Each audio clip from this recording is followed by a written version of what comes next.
안녕하세요. 사연 읽어주는 남녀입니다. 오늘도 와주셔서 감사드리며 그럼 오늘의 사연 바로 소개해드리겠습니다. 저기 원장님, 소개팅 안 하실래요?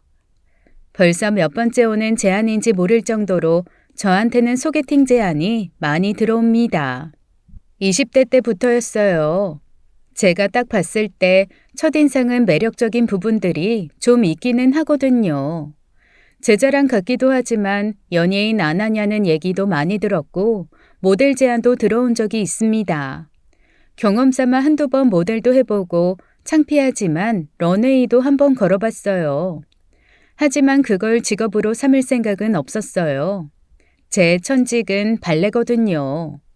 6살 때 처음 발레복을 입었던 그 순간부터 저는 발레와 사랑에 빠져버렸습니다. 힘든 적은 있었지만 단 한 번도 포기하고 싶은 적은 없었어요. 제가 또 한뚝심 하거든요. 이게 운동이나 음악을 전공으로 한 사람들이 대부분 가지고 있는 성격일 텐데 일단 한 번 한다고 마음먹으면 울고 불더라도 아니면 몸이 망가지더라도 해야 직성이 풀립니다. 그러기 위해서는 뚝심 있게 지속적으로 밀고 나가는 게 반드시 필요하고요. 다들 제가 여리여리하고 가늘가늘하니까 연약하고 여리게 보는데 사실 저 한 고집 한성질합니다. 그런 성격 덕에 여기저기에서 가볍게 던져지는 유혹들을 이기고 이날 이때까지 나름 저만의 줏대를 지키며 살아올 수 있었던 거겠죠. 그렇게 나름 자기 관리를 하며 철벽을 치고 산 덕인지 때문인지 한번 연애를 하면 길게 하지만 헤어지면 섣부르게 다른 사람을 만나지는 않게 되었습니다. 그러니 나이 30이 되도록 총 연애 횟수가 2번밖에 안 되겠죠. 연애 대신 일에 매진한 덕분에 자리는 좀 일찍 잡은 편이었습니다. 3달 뒤면 벌써 학원을 오픈한 지 6년이거든요. 어린 원장으로 홀로 고군분투하다가 이제는 함께 일하는 선생님도 3명이나 되고 원생도 100명이 넘습니다. 꼬물꼬물한 아이들이 입을 앙다물고 발끝 포인을 하며 발레를 하는 걸 보면 사실 사라졌던 연애 세포가 스물스물 올라오기는 합니다. 남의 아이들을 가르치다 보니 결혼해서 아이 하나 낳아 같이 발레하면 참 좋겠다라는 생각이 순간순간 올라오더라고요. 제가 너무 철벽을 치니 도통 말 한 턴 선생님들이 그런 제 변화를 슬그머니 눈치챘는지 어느 날부터인가 슬그머니 다시 소개팅 얘기를 들고 왔어요. 처음 몇 번은 거절했는데 유난히 한 선생님이 끈질기게 저한테 지치지도 않고 권하더라고요. 원장님이 선입관 가지고 만나는 거 싫어한다고 해서 내가 여기 원장이라는 얘기도 안 하고 그냥 평범한 발레 교사라고만 했어요. 제 친구 사촌 오빠인데 변호사래요. 되게 건실하고 착하다고 하더라고요. 선생님, 재산 이런 거 안 보고 사람 하나 본다면서요. 제 친구 사촌 오빠 진짜 진국이라고. 아, 맞다. 사촌 오빠 어머니가 하는 가게 이름도 진국이라고 했는데. 어머니가 가게를 하세요? 무슨 가게요? 그것까지는 자세하게 모르겠어요. 왜요? 관심 있어요? 물어봐 줄까요? 제가 조금 관심을 보이는 것 같자 선생님이 아주 덥석 달려들어 어떻게든 만나보게 하려고 애를 쓰더라고요. 그러면서 제 눈앞에 그 사람의 사진을 들이미는데 사진으로 봐서는 반듯하고 건실해 보이는 사람이었습니다. 저보다 4살 위고 홀어머니 아래서 컸지만 학창시절 내내 1등을 놓치지 않은 전형적인 자수성가형이라고 하더라고요. 반은 호기심에 반은 선생님의 등살에 못 이겨 소개팅을 나갔습니다. 그리고 그날 저는 솔직히 그 사람이 걱정되었어요. 아니 무슨 변호사라는 사람이 그렇게 포커페이스가 안 된답니까?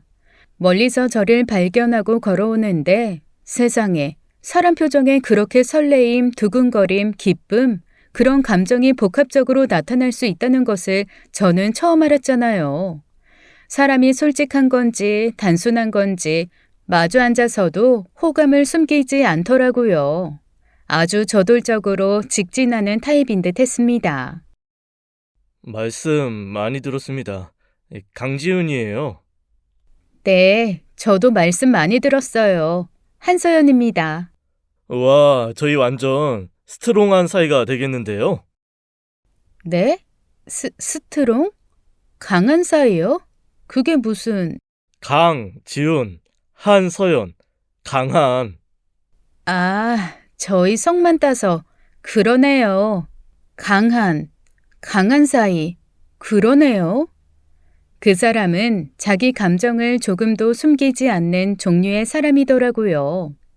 처음 만났을 때부터 호감을 팍팍 보이더니 그 다음 만남 때는 완전 직진. 이렇게까지 확 다가선다고 하는 생각이 들 정도로 제게 적극적으로 마음을 표현했습니다. 평생 공부만 한 사람이라고 하더니 밀고 당기는 연애의 묘미 이런 건 경험도 없는 듯 진짜 확 달려들더라고요. 이게 사람이 자기 직업을 속이지 못하는 게 저는 사람을 만나면 진짜 본능처럼 그 사람의 등뼈를 보거든요. 오죽하면 제 친구 중 하나가 저한테 무슨 마장동 고기 다루는 사람도 아니고 그렇게 사람 등뼈 보고 판단한다고 구박을 한 적도 있습니다. 희한하게 등뼈가 곱고 척추가 바로 선 사람을 보면 호감이 확 가는데 어딘지 모르게 굽어 있거나 구부정하면 그 사람에 대한 호감도가 떨어지더라고요. 그런데 이 남자, 제가 봤던 남자 중 최고로 바른 자세, 바른 척추, 예쁜 등 모양을 가지고 있었어요. 소위 제 취향을 저격한 거죠. 진짜 이상한 말이긴 한데 등이 어떻게 그렇게 곱고 예뻐요? 아, 내가 엄마랑 둘이서 산 건 알지? 엄마가 시장에서 순댓국집을 하시는데 어린 나를 어떻게 할 수가 없으니까 꼭 가게로 데리고 나가셨거든. 그런데 어린애가 가만히 있을 리가 없잖아. 엄마가 고민하다가 나를 의자에 앉혀서 포대기 같은 걸로 의자에 묶어두신 거지. 팔만 내놓게. 자연스레 허리를 꼿꼿하게 편 채로 몇 시간이고 의자에 앉아있다 보니 할 게 뭐 있겠어. 그때만 해도 컴퓨터도 없고 게임기도 없는데 책 봤지 뭐. 그렇게 든 버릇이 지금까지 온 거야. 세상에, 어머니도 대단하시네요. 한편으로는 안쓰럽기도 하고. 에이, 안쓰러울 게 뭐 있어. 우리 엄마 나름 그 시장 안에서 전설이야. 의자에 묶어 키운 아들, 변호사 되다. 이거만한 얘기거리가 어딨어. 안 그래도 말이 나와서 말인데 엄마가 자기 엄청 궁금해하거든. 한번 뵈러 가지 않을래? 사실 그가 엄마를 만나자고 한 건 그때가 처음이 아니었습니다. 사귄 지 지금 딱 7개월 되었는데 6달째 무슨 매달 오는 도돌이표 대사처럼 계속 듣고 있는 말이거든요. 지난달부터는 거기에 결혼 얘기까지 얹어서 하기 시작했습니다. 더 바빠지기 전에 빨리 결혼해서 안정을 찾고 싶다나요? 저는 그 말에 대답을 못했어요. 뭐 결혼 언젠가는 해야겠죠. 하지만 워낙 가르치는 아이들이 많아서 주변에 애들이 바글거리다 보니 딱히 아이 생각도 없고 결혼해서 소위 말하는 뒷바라지를 할 생각도 없었습니다. 그저 지금처럼 제 삶과 연애를 균형 있게 왔다 갔다 하면서 살고 싶은 게 제 진심이었어요. 하지만 그 사람은 아닌 것 같더라고요. 저한테 몇 번씩 어머니를 뵙자는 얘기, 결혼 얘기를 하다가 제가 피하고 대답도 하지 않으니 점점 서운해하며 종국에는 화를 내기 시작했습니다. 아니 진짜 너무한다. 내가 뭐 큰 거 바래? 당장 결혼해서 살림 합치자는 것도 아니고 그냥 엄마 얼굴 한번 보고 밥 먹자는 건데 그게 그렇게까지 싫을 일이야? 자기는 내가 싫어? 그렇게까지 말하는데 더 이상 거절을 못하겠더라고요. 그래서 나를 잡았죠. 일단 아들 하나 번듯하게 잘 키워낸 어머니가 궁금하기도 했고 시장에서 40년 넘게 가게 운영하신 사장님인 어머니를 직접 뵙고도 싶었습니다. 사실 가게 규모 같은 건 전혀 몰라요. 몇 평이냐, 매출이 얼마나 됐냐, 꼬치꼬치 물어볼 것도 아니었고 중간에 소개해준 학원 선생도 제가 연애 시작하고 얼마 되지 않아 그만뒀거든요. 그냥 막연하게 법대 비용 다 대주시고 변호사 된 지금까지도 딱히 용돈 요구하는 것도 없으신 것 같아서 어느 정도 규모 있게 장사하시나 보다 짐작만 할 뿐이었습니다. 아빠 친구 중에 작은 국수집 하시는 분이 있는데 생각보다 진짜 많이 버시더라고요. 그분의 수입을 안 이유로 저는 요식업 하시는 분들 생각보다 수입이 좋은 분들이 많다는 걸 알게 되었고 막연하게 그의 어머니 역시 그러지 않을까 생각했습니다. 그래서 내심 첫 만남을 그 가게에서 해도 되지 않을까 했어요. 어머님, 어디서 뵈? 우리가 가게로 가면 되려나? 가게? 아이, 무슨 가게에서 만나. 그래도 아들 여자친구인데 당연히 집으로 가야지. 집? 그게 더 부담스러우시지 않을까? 아니야. 우리 엄마 집으로 부르는 거 좋아할 거야. 아, 그런데 그래도 순서라는 게 있는데 자기가 우리 집 인사 오는 것보다 내가 자기 집 가서 먼저 인사 한번 드리는 게 맞지 않을까? 아, 그래? 순간 좀 당황했습니다. 사실 양쪽 집에 결혼을 전제로 인사를 간다면 그가 말한 순서가 맞죠. 그런데 솔직히 저는 결혼 전제로 인사한다는 생각은 조금도 하지 않고 그냥 너무 자기 엄마 만나자고 조르니까 뵙고 진짜 인사나 한번 하려던 거였거든요. 하지만 그 사람 생각은 달랐던 모양이더라고요. 저한테는 그냥 인사 한 번이었지만 그에게는 결혼으로 가기 위한 첫 발자국이었던 거죠. 이것도 생각이 달랐다는 거 들키면 좀 시끄러워지겠다 싶어서 대충 웃으며 무마했습니다. 그리고 곰곰 생각을 하기 시작했어요. 제가 고집도 있지만 일단 섣부르게 울컥해서 감정적으로 움직이는 걸 별로 좋아하지 않습니다. 그래서 충동구매 같은 것도 잘 안 하고 신경질을 내거나 홧김에 뭔가를 하는 적도 별로 없어요. 그래서 진짜 한참 고민을 했죠. 이 만남을 시작으로 내가 진짜 이 사람과 가정을 꾸려도 되는 걸까라는 생각을 오래 한 끝에 부모님께 사귀는 남자가 있고 그 남자가 인사를 드리고 싶어 한다는 얘기를 했습니다. 평소 그런 티를 전혀 내지 않았던지라 부모님이 좀 놀라기는 했지만 흔쾌히 주말쯤 식사하러 오라 하시더라고요. 아, 그리고 처음 인사 온다고 이것저것 사오는 거 안 했으면 좋겠다고 꼭 전해. 앞으로 어떻게 될지는 아무도 모르는 일인데 과일 하나라도 받아먹고 관계가 바뀌면 괜히 얻어먹은 과일 때문에 마음 불편해진다. 밥 정도는 내 딸의 마음을 보들보들 만들어준 사람이니 대접할 수 있는데 우리가 뭘 받고 어쩌고 하는 건 모든 관계가 확실해진 다음에. 무슨 말인지 알지? 알지. 엄마 그 성격 나한테 왔는데 내가 왜 몰라 그걸. 아무것도 들고 오지 말라는 말에 그 사람이 조금 당황하기는 했지만 제가 워낙 단호하게 막으니 그러겠다 하더라고요. 그러면서 글쎄 슬그머니 이렇게 중얼거리는 거 있죠.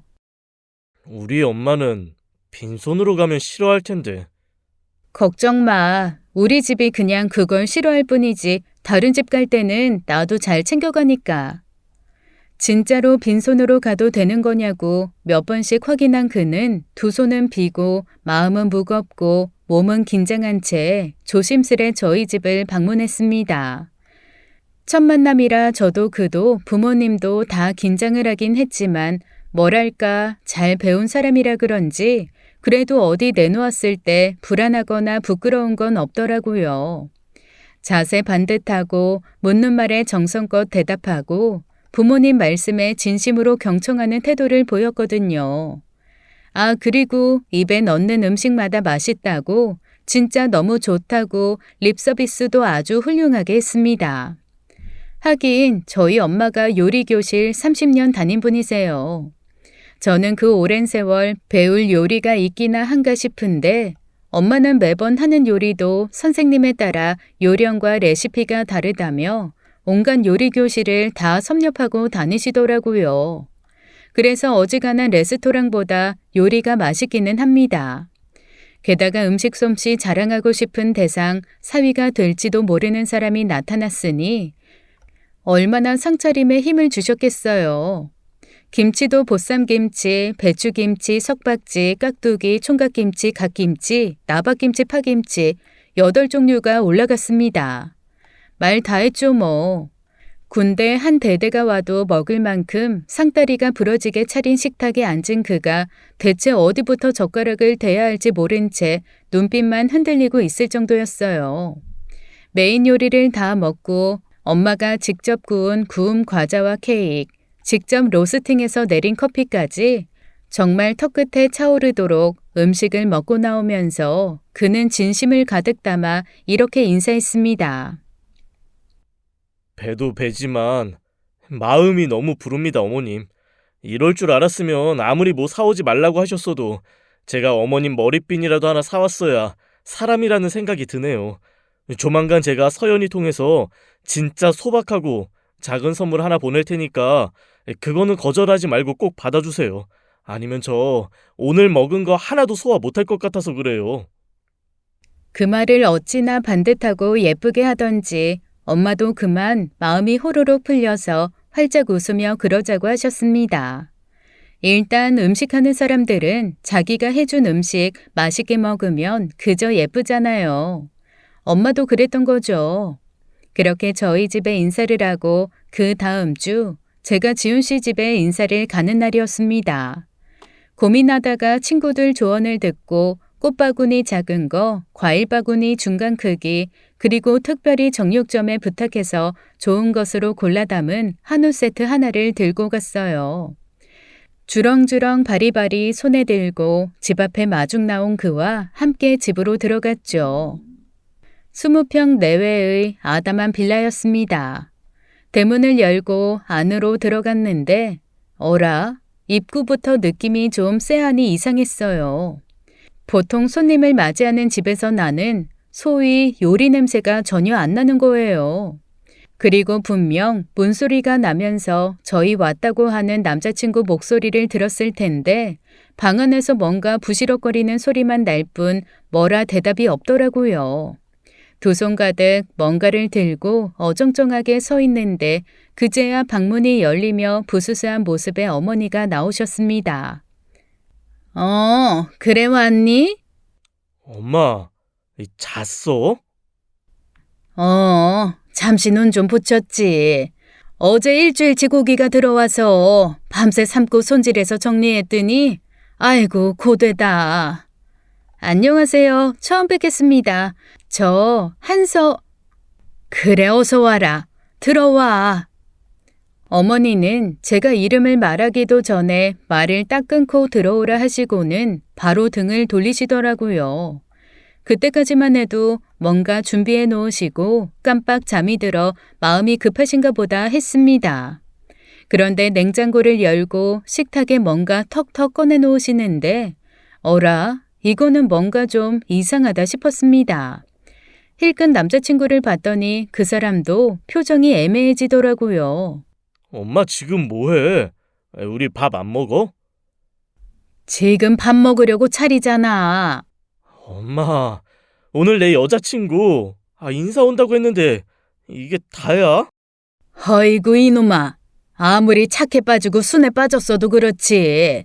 사내 놈이 배알도 없이 벌써부터 여자친구한테 절절매서 늙은 애미 밥상 차리게 하냐? 너 사무실 가까운 데로 월세 얻어나간 지 2달인데 엄마 밥 안 그리워? 언제든 집밥이 최고라며. 내 아들 집밥 먹이려고 하는데 내가 아랫사람 온다고 뻗치고 앉아서 요리해서 바쳐야 되니? 아이고 이 배알도 없는 놈. 너도 혹시 한상 차려주길 기대하고 온 거야? 그래서 내 아들한테 대신 말하라고 했어? 아니요. 그런 생각 한 적 없습니다. 집에서 먹는 그대로 편하게 드시면 되는 거죠. 저 집밥 좋아해요. 어차피 손님으로 온 거 아니니? 그거 놓고 와서 좀 도와라 그럼. 반찬에 씌워둔 랩 벗겨서 버리지 말고 한쪽에 잘 놔뒀다가 다시 싸야 하니까. 그 정도는 알지? 사실 몰랐습니다. 랩도 벗겼다가 다시 씌운다는 거 저 그날 처음 알았어요. 하지만 그렇다고 하시니 곱게 벗겨서 음식물 묻지 않게 한쪽에 나란히 펼쳐놓았죠. 누가 봐도 진짜 며칠째 열고 닫으며 먹었던 게 분명한 어묵무침, 김치, 시금치 무침, 감자조림이 전부였습니다. 그리고 밥도 한지 이틀은 된 것 같은 밥솥안에 누른밥이었어요. 그나마도 아들인 제 남자친구는 누른 부분 없이 하얗고 깨끗한 부분만 골라 담아주고 저는 누룽지인지 밥인지 모를 부분을 벅벅 긁어 담아주시더라고요. 그리고 제 앞에 뜨거운 물주전자를 하나 턱 내려놓았습니다. 물 부어서 잘 긁어 먹어. 누룽지가 그렇게 몸에 좋다더라. 특별히 누룽지 많이 담았다. 감사합니다. 소화 잘 되겠어요. 국물은 그래도 하나 있어야 할 것 같아서 어제 가게에서 끓인 순댓국 좀 가져왔어. 순댓국 먹니? 네, 잘 먹습니다. 어차피 누룽지에 국물 많으니까 그거 먹고 순대는 조금 건져줄 테니 맛이나 한번 봐라. 그러면서 어머니는 제 앞에 순대 3개, 오소리 감투 작은 거 하나를 놓아주셨습니다. 남자친구 앞에는 거의 뚝배기가 넘칠 듯 순댓국을 가득 담아주시더라고요. 한 식탁 다른 공간이 만들어진 것 같은 이상한 상차림이었습니다. 이쯤 되니 안절부절 못하는 건 남자친구였어요. 자기 엄마에게 뭐라고 하자니 그 엄마가 저를 걸고 넘어지면서 화를 내실 것 같고 그렇다고 아무 말도 안 차니 제 눈치가 보인 거겠죠. 그냥 여기서 무슨 말을 해봐야 분란밖에 날 게 없으니 일단 이 상황을 무마하는 게 빠른 방법일 듯 했습니다. 그래서 씩씩하게 누룽지 물에 불려 먹고 반찬도 남길 거 없이 싹싹 다 긁어 먹었어요. 연신 맛있다고 하면서 말이죠. 어이구, 무슨 여자가 이렇게 배심이 두둑해? 기둥뿌리 뽑아먹겠네. 먹성 좋은 여자치고 성질 유순한 사람 없던데. 제가 운동하는 사람이어서요. 보기보다 잘 먹습니다, 어머니. 그렇게 훈련 같았던 식사가 끝나고 제가 가져온 선물을 하나하나 뜯어보던 어머니가 들으라는 듯 혼자 중얼거리셨습니다. 겉만 번드르르 해서 돈만 많이 줬지 영 실속은 없는 것들만 가득 가져왔네. 어휴, 바람 들어서 살림이나 할 수 있겠나 어디. 굳이 대답을 원해서 하시는 말은 아닌 듯해서 그냥 모른 척 했는데 오히려 남자친구가 당황하더라고요. 아, 엄마, 진짜 왜 그래요? 이거 다 단골 가게에 특별히 부탁해서 맞춘 거라던데. 어이구, 이 순에 빠진 거사. 세상에서 제일 등치기 좋은 게 단골이야. 단골이니 잘해주겠거니 생각하고 믿으니까. 어휴, 이렇게 순진해서 어디 변호사 하겠나 우리 아들. 그렇게 못마땅한 듯 제 선물을 휘적휘적거리던 어머니가 어정쩡하게 서 있는 제게 갑자기 이런 말씀을 하셨습니다. 나는 장사하는 사람이라 아주 이문에 밝고 이 속에 예민한 사람이야. 내가 쭉 알아보고 주변에 물어보고 하니 변호사 사위 보려면 일단 열쇠가 5개라고 하대. 집, 사무실, 차, 별장, 금고. 내가 경우 없는 사람은 또 아니라서 별장이나 금고까지는 그 집 살림에도 무리일 테니 안 받는다고 해도 집, 사무실, 차는 해와야 하지 않겠어? 차는 외제차 중형급 이상인 건 상식인 거 알지? 순간 애써 잡았던 제 모든 인내심과 이성이 후루룩 흩어지는 것 같았어요. 어떻게 반응해야 할지 전혀 모르겠더라고요.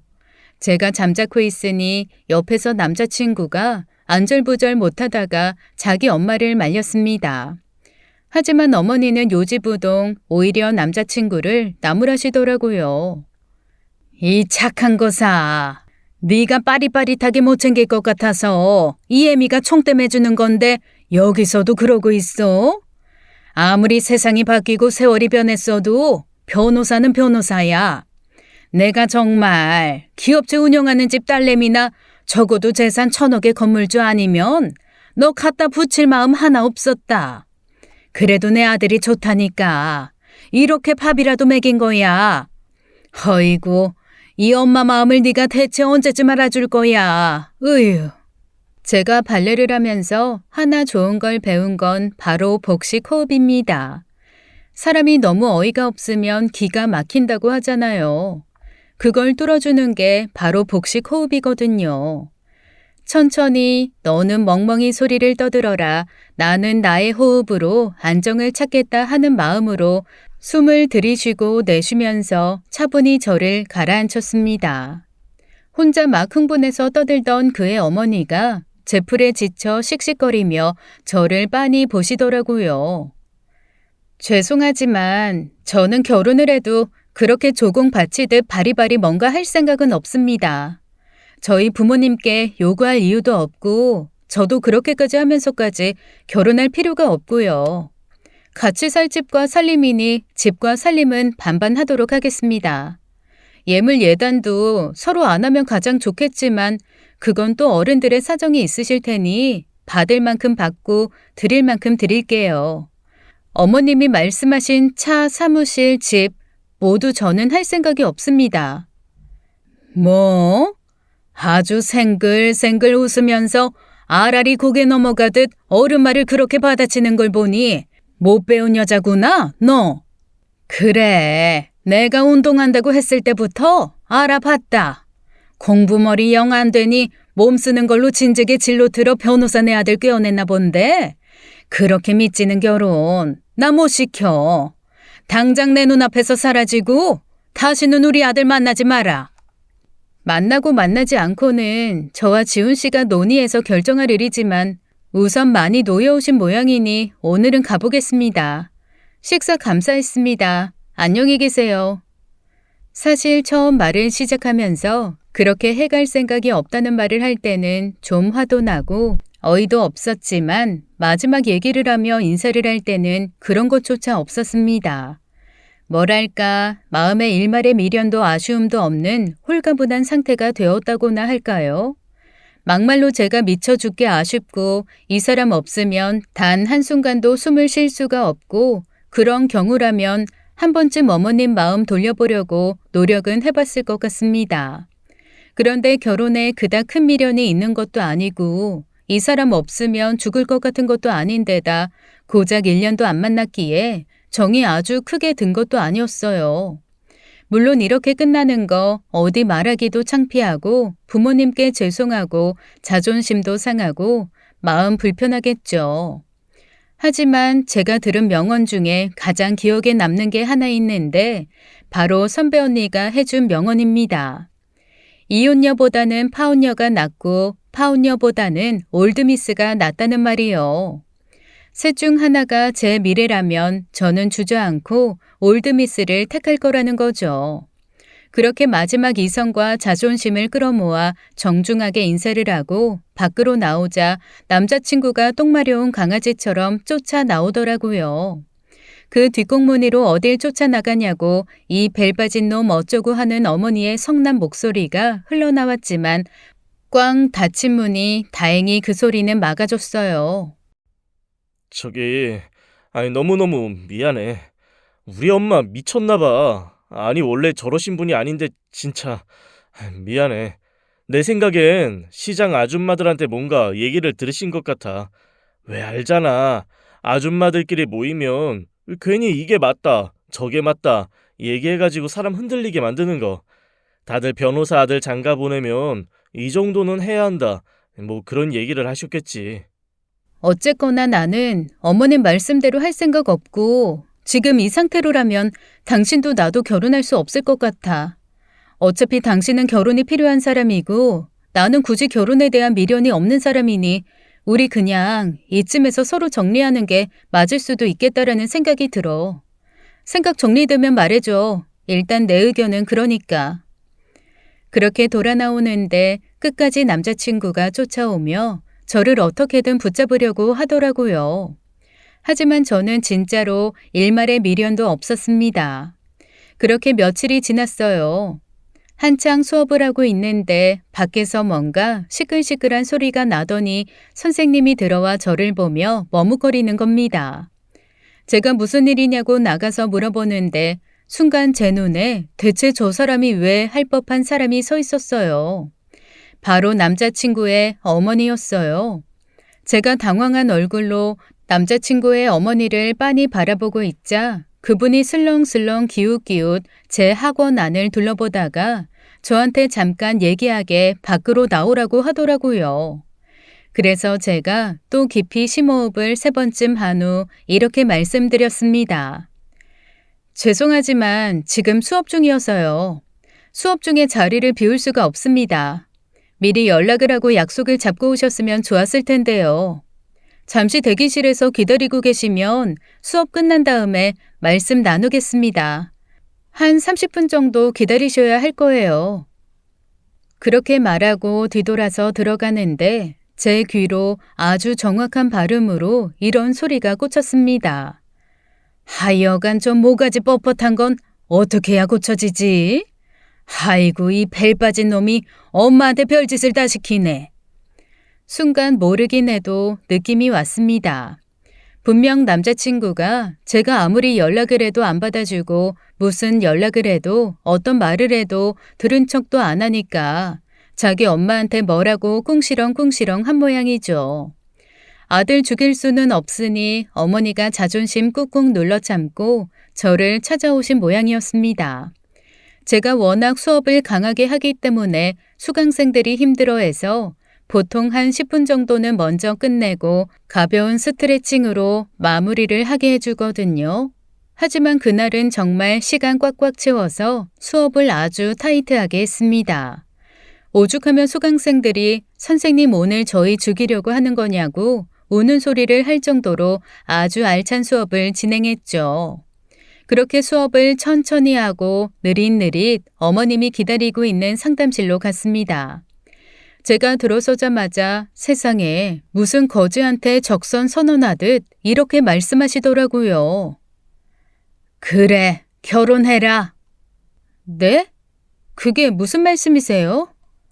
내가 이 꼴 저 꼴 다 안 보고 허락하겠다고. 결혼해라. 그러고는 제 대답은 듣지도 않고 휙 나가버리시더라고요. 정말 너무 어이가 없었습니다.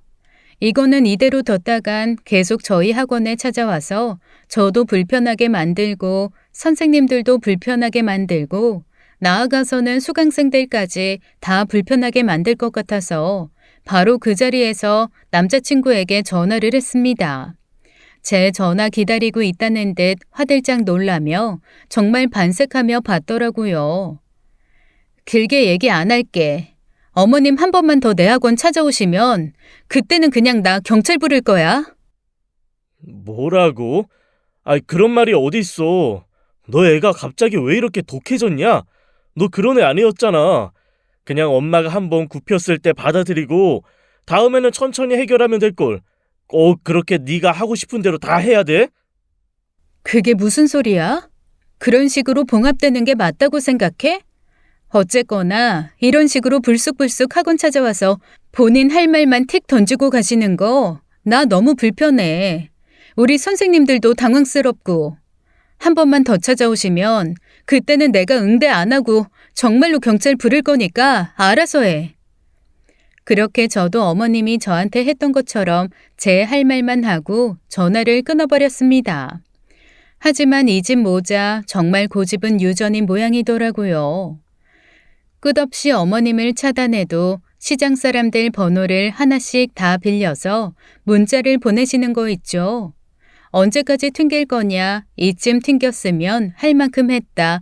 내 아들 말라 죽는 거를 결국 네가 볼 셈이냐. 진짜 오만 문자가 날아오기 시작했습니다. 이러다가는 그 시장 사람들 전화번호를 제가 다 수집할 판이었죠.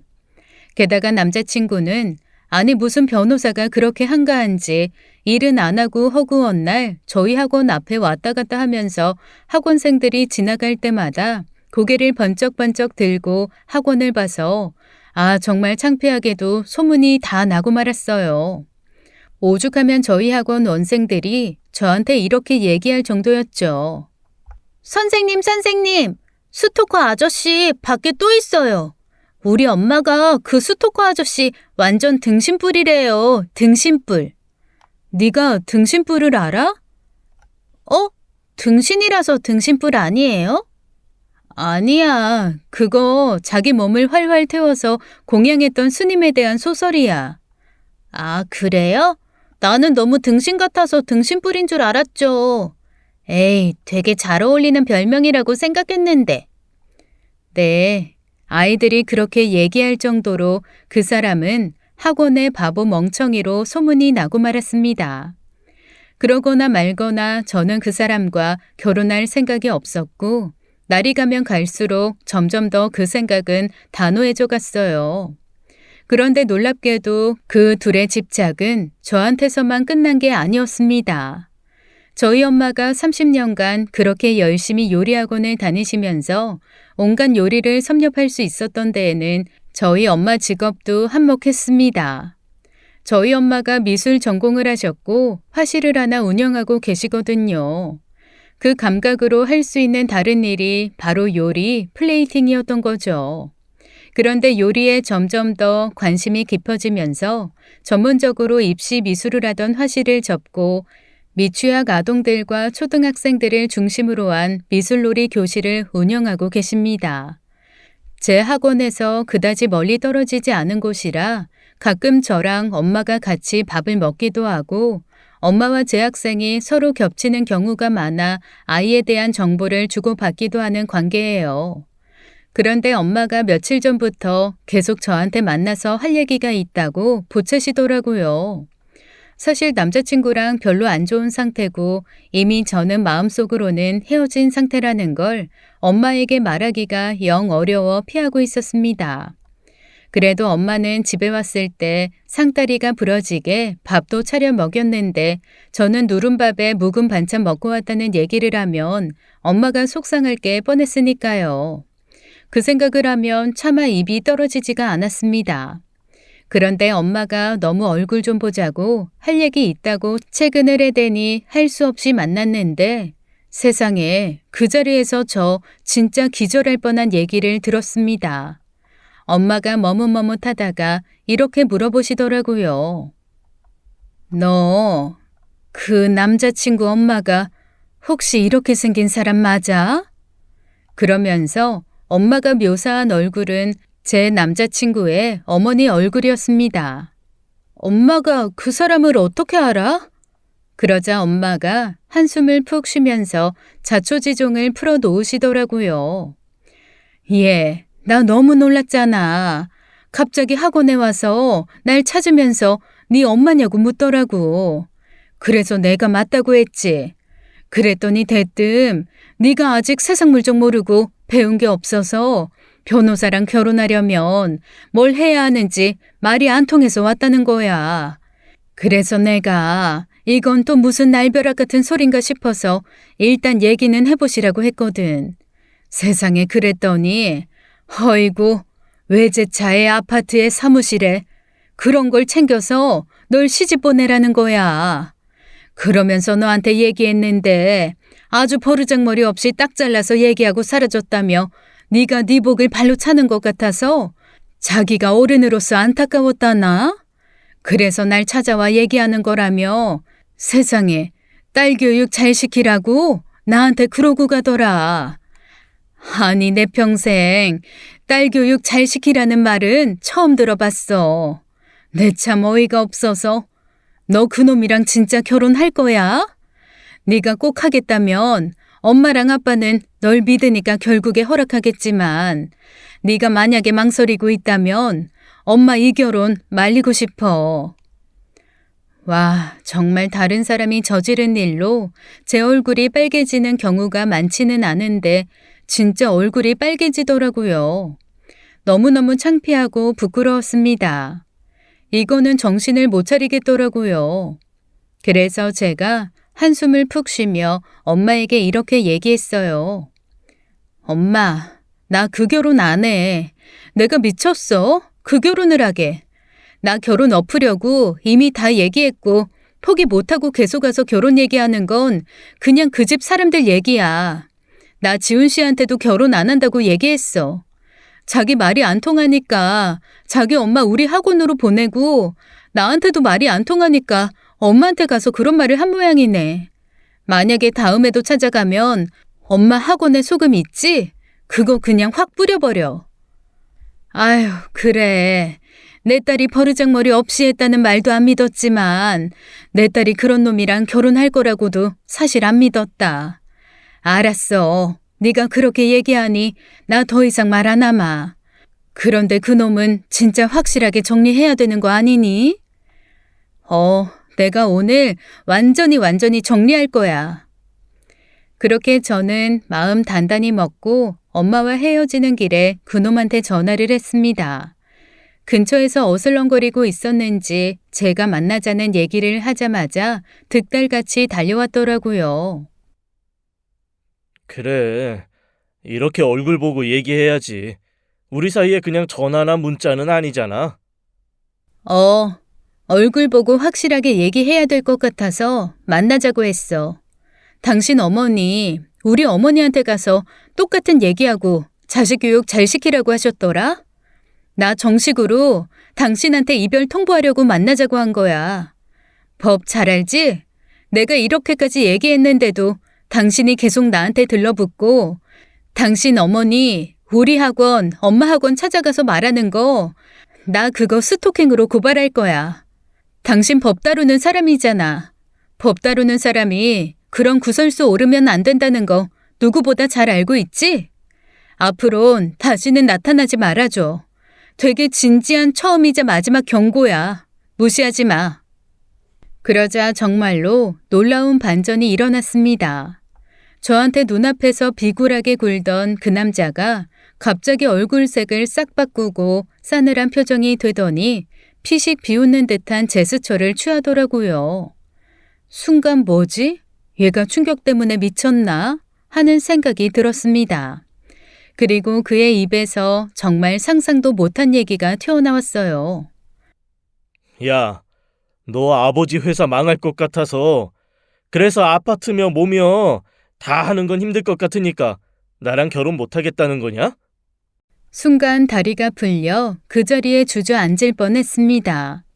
저도 모르는 그 사실을 대체 얘가 어떻게 아는 건지 그것에서부터 시작해서 그게 왜 결혼을 안 하겠다는 거에 이유가 된다고 생각한 건지도 모르겠더라고요. 제가 어이가 없어서 입을 쩍 벌리고 복식 호흡도 까먹은 채 그에게 무슨 소리냐고 되물었습니다. 아니, 내가 무슨 소리를 하는지는 지금 들었고 내가 한 말이 사실이냐 아니냐만 대답해봐.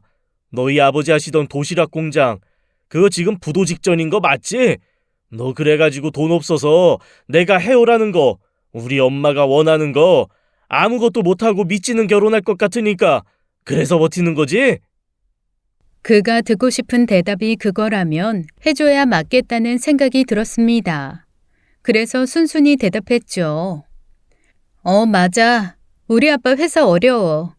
그런데 혹시 우리 아빠가 무슨 회사 운영하는지, 그 회사 규모가 어떤지, 그 회사가 어떤 상태인지 알고서 나랑 결혼하자고 했던 거야? 제가 묻자 그 사람 자기 진심을 숨길 생각도 하지 않고 코웃음 치며 이렇게 대답하더라고요. 당연한 거 아니야? 야, 너 소개해준 걔 내 지인이야. 변호사 아들 든든한데 장가 보내고 싶어하는 엄마한테 너희 집 부자라고 외동딸이라고 한번 잘해보라고 소개해준 거라고. 야, 내가 진짜 남자 자존심이 있어서 내 입으로 너한테 요구 안 하고 늙은 우리 엄마 세워서 좋게 좋게 어른들끼리 잘 얘기해서 그래도 집 하나, 사무실 하나면 외제차까지는 조금 작은 사이즈로 내가 참아주려고 했다. 그런데 너 진짜 세상 물정 모르고 뻣뻣하더라. 어디 한번 두고 봐. 살면서 변호사 기분 나쁘게 해서 말년 좋은 사람 내가 한 명도 못 봤다. 제가 한 번도 무너진 적 없는 억장이 거기서 무너지더라고요. 와, 내가 아직 멀었구나. 사람 보는 눈이 이따위밖에 안 되는구나. 이런 놈을 그래도 지난 몇 달간 남자친구랍시고 물고 빨았구나라는 생각에 제 스스로가 너무 원망스러웠습니다. 제가 그 사람한테 할 말은 하나밖에 없었죠. 그래, 우리가 결국 이렇게 더럽게 더러운 걸 보면서 헤어지는구나. 그런데 그렇게 살지 마. 언젠가 크게 후회한다. 그러고 돌아섰을 때만 해도 저는 그게 우리의 진짜 마지막일 거라 생각했습니다. 하지만 벌레와 아기는 그 즐기기가 얼마나 즐긴지 그걸로 끝이 아니더라고요. 그 사람 엄마가 제 학원 그리고 저희 엄마 학원 두 곳을 찾아가 연신 행패를 부렸습니다. 결국 경찰까지 불렀죠. 감히 이따위 푼돈이나 만지는 학원이나 하면서 망한 아버지 뒤치다거리나 하는 모녀가 변호사인 자기 아들 농락했다고 고래고래 소리를 지르는데 경찰도 황당한 듯 응대를 못하고 있었어요. 오히려 그분은 달려온 경찰을 보며 삿대질하면서 이렇게까지 소리를 지르시더라고요. 어디 한번 나 데려가 봐. 응? 고소해. 내 아들이 변호사야. 이 빚쟁이 사기꾼 집안들 아주, 응? 내가 너희 가만히 안 둬. 저희 엄마 평생 곱게만 살아오신 분이라 그 상황에서 숨이 막히시는지 가슴만 치며 아무 말도 못하고 계셨습니다. 그래서 제가 그냥 담담하게 말씀드렸죠. 저희 사기친 적 없어요. 한 번도 저한테 저희 집 사정 물어보신 적 없잖아요. 물어봤으면 제대로 대답이나 해줬고? 물어봤으면 대답했겠죠. 어디서 어떻게 어떤 사실을 들으셨는지 모르겠지만 제가 미주알 고주알 저희 집 사정 다 털어놓을 상대도 아니고 그리고 어떤 집 어떤 사정이든 결혼할 사람이면 그것까지 감내해야 되는 거 아닌가요? 어머님도 장사하셔서 알잖아요. 결혼은 장사가 아니에요. 두 집이 서로의 사정까지 끌어안으면서 연합하는 거지 누가 누굴 감당하고 누가 누구를 보태주고 그런 건 결혼이 아니잖아요. 이게 어디 망한 집에 빌어먹을 딸내미가 감히 나를 가르쳐? 너 그렇게 살지 마. 니깎게 그렇게 고개 뻣뻣하게 들고 다니니까 네 아버지가 그 꼬라지 난 거 아니야. 딸년이 복을 걷어차는 사주라서. 네, 복을 걷어찼을 수도 있죠. 그런데 걷어찬 거는 어딘가에 맞고 반드시 저한테 돌아오더라고요. 제가 걷어찬 게 복이면 그 복도 어딘가에 부딪혔다가 저한테 더 크게, 더 세게 돌아오겠죠. 제 말을 듣고 그 사람의 어머니는 거품 물고 뒤집어지시더라고요. 그리고 어쩜 저렇게 건방지게 한마디도 안 지냐며 씩씩거리다가 결국 경찰에 끌려나갔습니다. 그게 정말 다행히도 그분과 저 그리고 그분 아들과의 마지막이었습니다. 아니 그때는 적어도 마지막이라고 생각했죠. 하긴 그 당시에 저는 연애도 마지막이라고 굳게 다짐했었습니다. 그런데 사람이 상황이 바뀌면 마음도 바뀌더라고요. 1년 정도는 진짜 일에만 매진했는데 그 쓰레기 같은 놈이랑 헤어지고 1년 반 정도 지났을 때 저는 또 다른 사랑에 빠졌습니다. 그런데 이게 참 희한하죠? 그 옛날 놈은 그렇게 잘해주면서 입속에 혀처럼 굴며 결혼 얘기를 했는데도 내키지 않더니 이 사람은 몇 번 만나지도 않았는데 자연스레 둘의 미래를 함께 그려가는 대화를 하게 되더라고요. 엄마가 들으시고는 그게 인연이라며 퍽 흡족해 하셨습니다. 학부모가 자기 남동생을 소개해 준 거였는데 학부모도 아이도 성품이 너무 좋아서 만나기 전부터 좋은 느낌이 들기도 했고요. 딱 하나 그 사람도 변호사인 게 처음에는 조금 걸렸는데 어라, 변호사도 변호사 나름이더라고요. 저는 그 사람과 아주 뜨겁게 2년간 연애를 했습니다.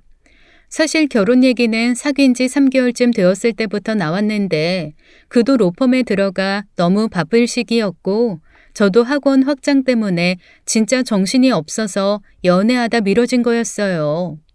양가 집안도 마음이 너무 잘 맞아서 예단 예물 하나 없이 결혼 준비를 했습니다. 시어머니가 저한테 글쎄 이러시는 거 있죠. 있잖아. 내 딸은 어렸을 때부터 진짜 까만 바지에 까만 티만 입고 다니는 애라 내가 너무너무 재미가 없었거든. 지금도 봐. 시커먼 거 자루처럼 입고 다니잖아. 그런데 우리 며느리는 고운 색도 잘 받고 몸매도 너무너무 예쁘고 얼굴은 더 예쁘고 능력도 있고 나 눈물 나게 기뻐. 우리 쇼핑 자주 다니자. 나 우리 새아가 정말 예쁜 거 입혀서 데리고 다닐래. 너무 기대된다. 꼭 인형놀이에 들뜬 것 같은 시어머니의 눈에서 꿀이 뚝뚝 떨어지는 게 보여 저도 행복하더라고요. 아들 뺏겼다 생각 않고 고운 딸 얻었다고 진심으로 생각하고 기뻐하시는 분 덕에 저는 진짜 행복하게 결혼을 했습니다. 그런데 그 좋은 날 제 눈을 버릴 사람이 나타날 줄은 몰랐습니다. 결혼식 후 테이블마다 다니며 인사를 하는데 세상에 그 쓰레기 같은 전남친 놈이 앉아있네요. 뒤늦게 와서 식은 못 본 듯 허겁지겁 테이블에 앉아 스테이크를 썰어 입에 우겨 넣는 걸 보고 저는 그만 우뚝 서버리고 말았습니다. 신랑이 왜 그러냐고 물어서 딱 한마디 대답했습니다. 저 촌스러운 은갈치 양복 입고 스테이크 흡입하는 놈. 그놈이 그놈이야. 그러자 남편이 제 손을 꼭 잡고 다른 테이블 다 그냥 지나가 그 앞에 서서 인사를 하더라고요. 당연히 그놈은 절 보고 손에 있는 걸 떨굴 정도로 놀랐죠. 놀람도 잠시 비릿한 웃음을 띠며 다리를 척 꼬더니 그놈이 제 남편에게 이기죽거리기 시작했습니다. 아이고 형님, 이거 저한테 한동안 거리 두시더니 제가 오늘 여기 온 게 형님 천복의 시작이네요. 제가 해드릴 말이 너무 많은데 어쩌죠? 그래? 해줘봐 어디. 맞다. 옮긴 로펌은 적응 잘했고. 아유, 제 사정 걱정하실 입장이 아닌 것 같은데 어디 좀 은밀한 데 가서 얘기 좀 할까요?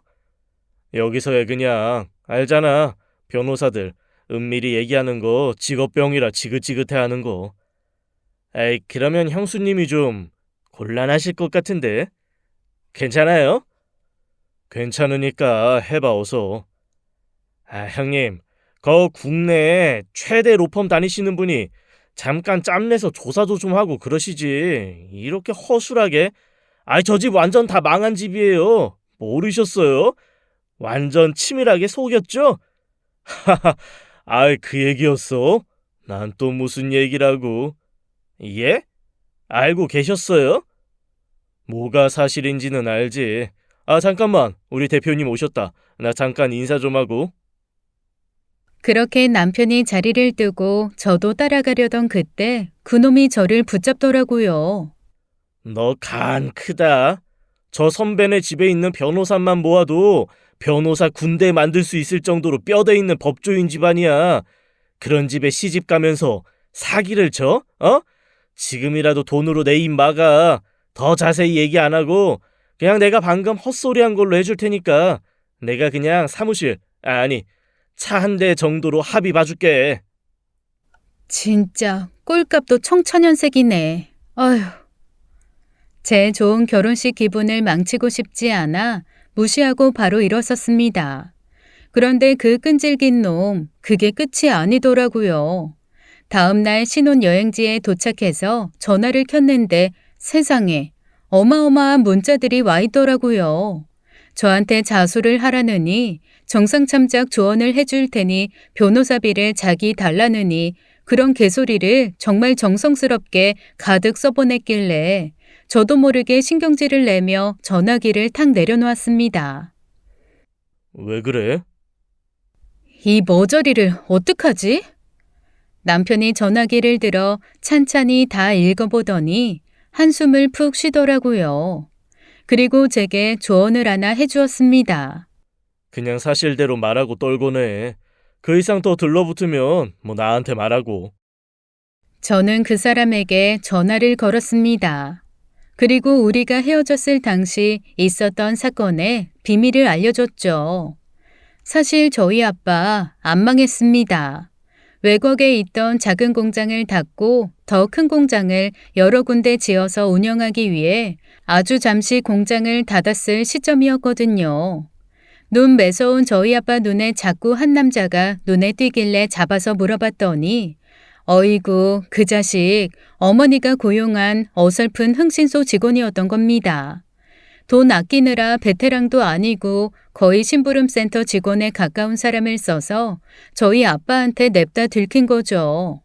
당연히 아빠는 분노했고 그 사람 어머니가 준 돈의 3배를 주면서 오히려 역고용을 한 거였습니다. 그 여자한테 공장도 망하고 빚더미에 아내 딸이랑 마누라가 벌어다 주는 돈으로 고스란히 사업 부도 막으면서 살아야 한다고 그렇게 전해. 만약 내 말 안 들으면 돈 3배로 토해내게 하고 이 경찰에 넘겨버릴 테니까. 서슬퍼런 아빠의 말에 그 직원은 아빠가 시키는 대로 가서 전했던 겁니다. 제가 그놈이랑 헤어졌다고 하니까 그제야 저한테도 사실을 말해주시더라고요. 그 모든 얘기를 제가 왜 신혼여행지에서 그놈에게 하고 있는지도 한심스러웠지만 어쨌거나 다 털어놓았습니다. 그런데 무슨 고집이고 무슨 자신감인지 안 믿더라고요. 그러거나 말거나 저는 그와의 통화를 마지막으로 전화기를 꺼버리고 신혼여행을 즐겼습니다. 그렇게 한국에 돌아와서 꿈같은 신혼생활을 즐기고 있던 어느 날 남편이 퇴근하고 들어오면서 헛웃음을 짓더라고요. 그 자식 진짜. 아휴. 그 자식? 혹시 강지훈? 오늘 나 찾아와서 속고 있는 거라고 제대로 알아보라고 해서. 야, 내가 우리 대표님한테까지 부탁해서 장인어른 회사 회계 보고서까지 보여줬다. 그 자식 그거 보고 간신히 믿더라. 아버님 회사 작년 매출이 유난히 높았잖아. 우리 쪽에 법률 자문 계약한 것만 해도 우리 로펌 최상위 안에 드는 고객인데 어쨌건 그거 확인하고 거의 유령처럼 해롱거리면서 돌아갔어.